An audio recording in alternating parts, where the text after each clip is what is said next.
ñoom ñaar ñépp kenn ku ci ne mën na ràmmu boroomam ëllëg yawmal qiyaamati.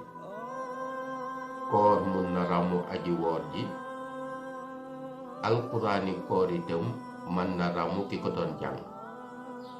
koor gi da koy plaideel na ko maa ko xañoon ay bànneexam ci bëccëg, alquraan ji di ko plaideel ne ko maa ko xañoon ay nelawam ci guddi. mu mel ni bëccëg beeg guddi gi yépp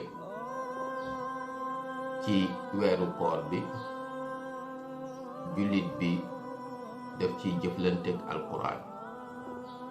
ci bëccëg bi mu koy settantal di ko tadabbur di ko jàng, ci guddi gi mu ci am ay taxawaayu guddi di ci naafila di ci jaamu yàlla.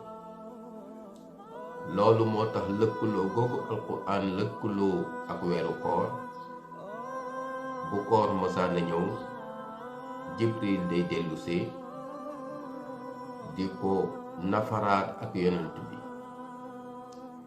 nee nañu yonent bi alayhi salaatu wasalaam tabe gi kenn xamut nu mu toll, waaye ci moment yooyu nga xam ne mu ngi jëflanteeg alquraan, jibril di ñëw ñuy àndaat di dund ci jawwu ruux jooju ak jawwu leer boobu, tabeem foo ko takk weesu na ko.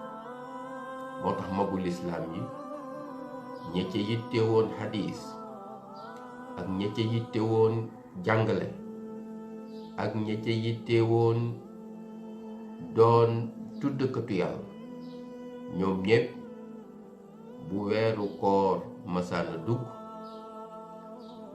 lenn lu ci ne dañu koy tegandi delluwaat ci téere yàlla bi di ko nafar, di ko settantal, di ci génne xam-xam yu bees, di ci tëbbu leer yu bees, parce que personnalité jullit bi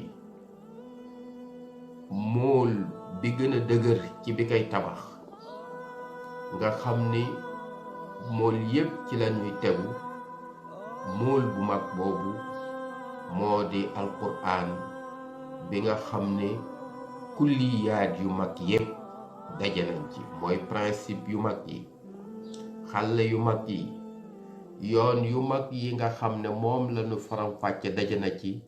téere boobu jullit bi dafa war a jëflanteeg moom ngir man ci jariñu.